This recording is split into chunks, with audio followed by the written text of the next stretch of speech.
Bonjour, bienvenue au sein de cette troisième édition d'Aliancy Inspiration. Je suis en compagnie de Loïc Guézot. Bonjour. Loïc, tu es stratégiste cybersécurité au sein de Trend Micro. Alors, tu as accepté de jouer ce rôle de co-animateur d'une émission sur un thème qui tient à cœur, qui est l'intelligence artificielle. Tout à fait. Alors merci pour l'invitation déjà. L'intelligence artificielle, c'est un sujet qu'on a vu émerger dans les années 90, qui est resté dans le domaine académique, mais qui aujourd'hui semble venir sur le devant de la scène avec des offres matures. Alors c'est toi qui prends la main à partir de maintenant. Je crois que tu voulais rejoindre Dorian. J'y vais. Bienvenue Loïc. Et effectivement, je suis avec nos invités pour cette session. Donc Loïs Samin, RSSI adjoint du groupe EDF Renouvelable. Bonjour Loïs. Bonjour. Et Hugo Badeux, donc directeur de la Business Unit Cybersécurité d'IBM France. Bonjour. On est là pour parler intelligence artificielle, qui est un sujet sur lequel beaucoup de choses se disent évidemment depuis quelques années et de plus en plus on sent un peu une accélération, un bouillonnement sur ces thématiques. On va essayer de clarifier un peu où se situe vraiment le curseur de ce qui est réalisable aujourd'hui. Peut-être pour commencer une question d'ouverture un peu large sur ces promesses de l'intelligence artificielle de manière générale dans vos organisations, dans vos visions. Loïs, aujourd'hui, qu'attendez-vous de l'IA dans votre métier ? C'est un vaste sujet. La vision un peu première de l'IA pour moi, c'est que ça permet vraiment d'accélérer un peu nos travaux, nos actions. Concrètement, peut-être faciliter le travail et se concentrer plus sur des sujets plutôt de qualité, éviter la quantité, etc. Donc c'est vraiment nous aider à faciliter notre travail. Et peut-être aussi un deuxième point, ce qui est intéressant, on a une vraie pénurie aussi dans le milieu de ressources, etc. Et peut-être certains sujets, entre guillemets, qui pourraient être fournis à l'IA, nous permettraient justement d'économiser de ces ressources et pouvoir les consacrer à des sujets peut-être plus importants et qui demandent peut-être l'intelligence humaine plutôt à ce moment-là. Et créer un peu d'intelligence collective, artificielle et humaine. Exactement. Hugo, et IBM est évidemment un acteur majeur sur cette partie intelligence artificielle. Donc les promesses vues de votre chapelle, quelles sont-elles ? Alors déjà il y a une chose qui est claire dans la vision qu'on amène, c'est en aucun cas on considère que l'intelligence artificielle est là pour remplacer l'intelligence humaine.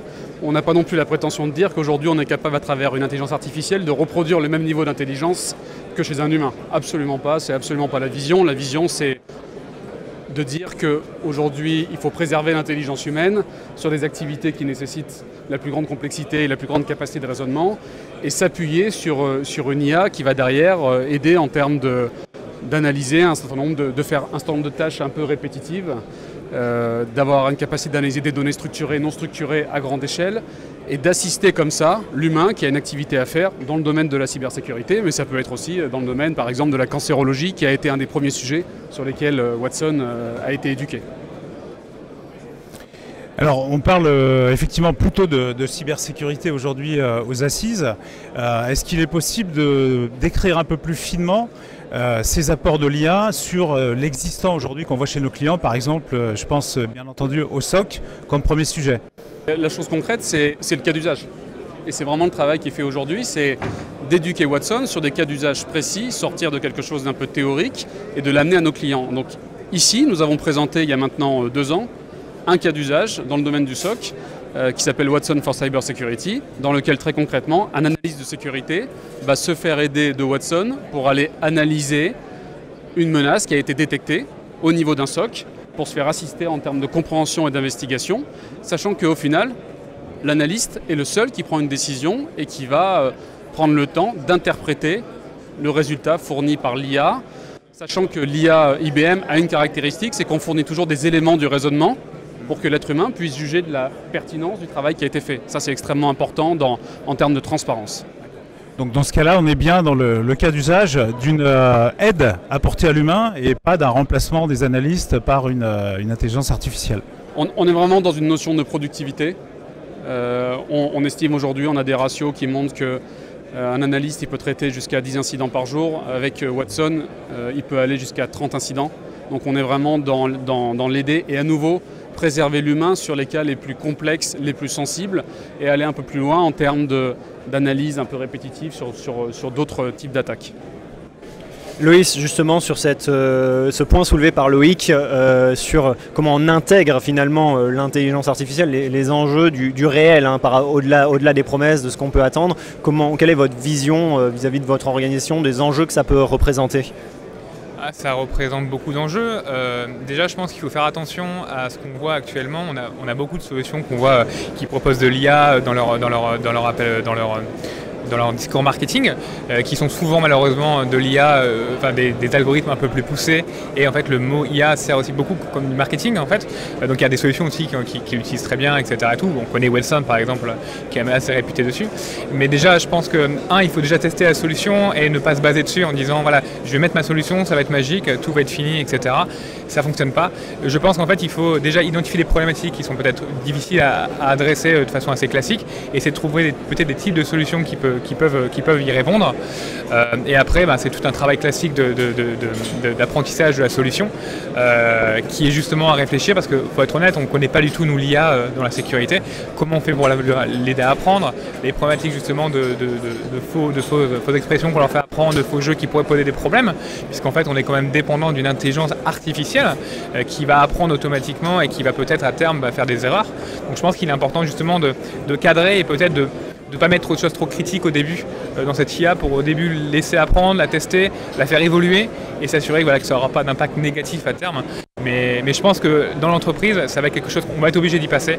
Comme je disais juste avant, les ressources humaines sont extrêmement compliquées. Le SOC est un exemple parfait, puisque c'est très compliqué de gérer le nombre d'incidents de plus en plus fréquents qu'on a au sein de la société. Et donc non, ça va être tout un travail d'apprentissage, et qui, je pense pas, va se faire dans ces premières années, mais dans sur 5-10 ans, on va pouvoir vraiment avoir des vrais apports de cette IA, quoi. Donc il y a effectivement cet enjeu de dire qu'aujourd'hui tout le monde surfe sur la vague et qu'il y a une confusion qui s'installe aux yeux non seulement des décideurs, mais aussi dans les métiers, y compris dans les aspects les plus techniques. À vous deux, si on devait retenir ce qu'il faut regarder en priorité face à toutes ces solutions, qu'est-ce qu'on doit rechercher, où sont les points d'attention, typiquement sur votre métier de RSSI, le point d'attention qu'on regarde pour ne pas se tromper quelque part quand on veut sélectionner une solution à base d'IA? Je pense en fait déjà, quand on veut prendre une solution d'IA, il faut déjà avoir un problème, vraiment avoir un problème du genre j'ai difficulté à résoudre un problème de moi-même, etc. et tout. Il faut vraiment pas se fier à ces fameux buzzwords que j'appelle un peu d'IA ce qui aussi peut s'expliquer, puisque j'ai discuté avec des gens qui ont créé des startups en cybersécurité et me disent concrètement, quand je mets le mot intelligence artificielle dans mon speech, les investisseurs ils peuvent mettre 5, 10, 15, 20% de plus parce que ça marche, et voilà. Donc il ne faut pas les laisser flouer. Et comment tester tout ça? Il faut essayer de prendre une solution parce qu'elle nous apporte un produit, pas juste parce que c'est de l'IA, qu'elle nous apporte une solution plutôt. Et après c'est un travail assez commun de suivi, d'intégration d'une solution pour travailler ensemble. Et je pense aussi un truc très intéressant, c'est que c'est un sujet tellement innovant pour nous, que je pense qu'il faut aussi travailler dans la communauté RSSI pour voir ce qui fonctionne, ce qui ne fonctionne pas. Mais si ça ne fonctionne pas, peut-être qu'il faut essayer de le faire changer sur quelque chose. Et c'est à peu près ce que je vois. Hugo, sur ces points d'attention finalement, quand on regarde des solutions à base d'IA dans ce contexte très marketing aujourd'hui? Alors, il y a quelque chose qui est important dans le travail qui est fait par IBM, c'est ce qu'on appelle le Trusted IA. Et il y a des publications aujourd'hui qui existent en ligne que fait IBM, dans lesquelles on considère que l'intelligence artificielle doit respecter un certain nombre de caractéristiques pour qu'on puisse lui faire confiance. C'est quoi ces caractéristiques? La première caractéristique, c'est la robustesse de la solution, parce que si vous avez un système d'IA qui peut être derrière facilement hacké par des attaquants pour en détourner par exemple l'utilisation, vous avez un problème. L'autre principe, j'en ai déjà parlé, c'est le principe de transparence. Je pense qu'il faut exiger vis-à-vis des créateurs d'IA, d'avoir une vraie transparence sur le raisonnement qui est fourni, l'analyse qui est faite, et que l'être humain garde le contrôle. C'est ce que j'ai dit, et ça, je pense, c'est très important. Et puis il y a un troisième sujet qui est vraiment d'actualité, c'est la notion de biais. Il faut que l'IA soit équitable. Ça veut dire quoi? Ça veut dire qu'il faut être capable de vérifier qu'il n'y a pas un biais dans le raisonnement qui est développé par l'intelligence artificielle, parce que ça peut exister, d'une manière volontaire ou involontaire, ça peut exister. Et ça, c'est un élément important. Le travail que fait IBM là-dessus, il va bien au-delà de notre propre IA et de Watson, dans la mesure où nous avons publié un certain nombre de toolkits sur GitHub, qui est à disposition de la communauté, dans lequel les développeurs peuvent éprouver les solutions d'IA qu'ils sont en train de développer pour les tester sur ces différentes dimensions. Donc je pense qu'il y a une vigilance importante sur le sujet. L'élément que je voudrais rajouter, c'est que IBM France a annoncé des investissements importants sur le sujet, dans la mesure où on a annoncé qu'on créait un centre de recherche particulièrement sur le sujet des biais à Saclay, pour travailler sur cette notion de biais autour de l'intelligence artificielle. Donc on est vraiment dans cette démarche responsable et de créer de la confiance autour des systèmes sans être trop innocent par rapport au sujet. Alors on a vu le concept, l'intérêt, la promesse, le risque de biais, etc. On est quand même aux assises de la sécurité. Il y a plusieurs milliers de personnes qui sont dans l'opérationnel, dans le concret. Est-ce qu'il est possible, sans dévoiler de nom de client, mais de partager les notions très concrètes qui ont été abordées lors des entretiens, par exemple, entre IBM et les clients sur les assises, sur ce sujet de l'IA et de l'apport dans le quotidien du fonctionnement des SOC, par exemple, ou d'autres domaines? Alors, c'est intéressant parce que dans les échanges qu'on a avec nos clients, on se rend compte qu'il y a un écart entre la maturité réelle de ce qu'on peut proposer. Comme je vous l'ai dit, la solution Watson for Cybersecurity, on l'a annoncé il y a 2 ans. Il y a 200 clients dans le monde qui l'utilisent. Il y a beaucoup de clients en France qui l'utilisent. Et quand on parle avec les clients, on a l'impression qu'on est encore au niveau du concept et du principe. Non, il y a des choses aujourd'hui beaucoup plus concrètes sur des cas d'usage.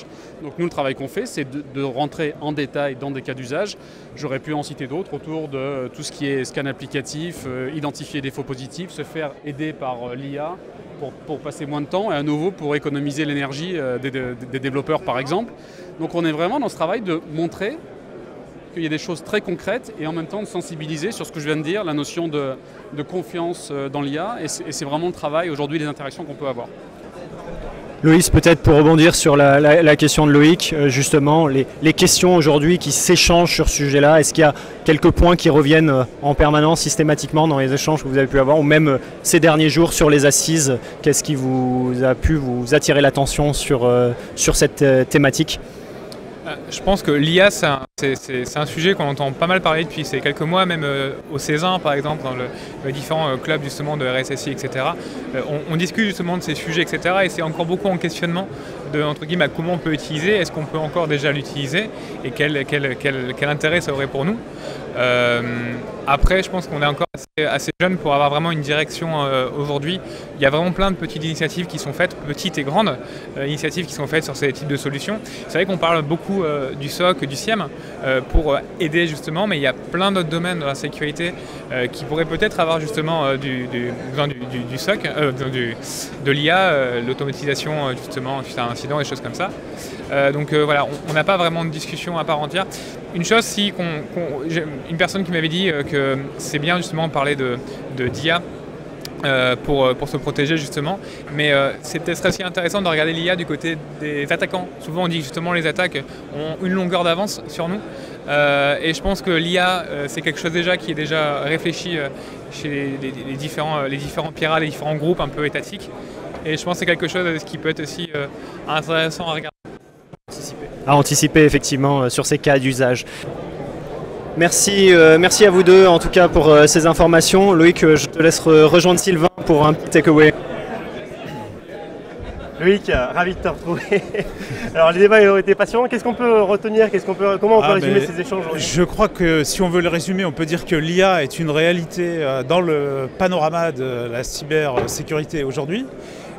Il y a manifestement des sujets qui commencent à être matures et utilisables. Donc on a cité l'apport de l'IA sur le SOC, autour du SIEM, la capacité de libérer un analyste et d'augmenter sa productivité. Donc ça, je pense que c'est acquis. Il y a d'autres sujets qui sont très intéressants. Les biais, l'introduction de preuves de programmes en fait, dans les décisions de l'IA. Donc ça, je crois que c'est encore des promesses, mais qui sont incontournables. Sans ça, on n'ira pas plus loin sur l'IA. Bravo pour cette animation, Loïc, qui a été parfait. Merci Sylvain. Et puis on va suivre, j'espère qu'on se retrouve bientôt pour une prochaine émission. Avec plaisir. Merci. Au revoir et à bientôt. Au revoir.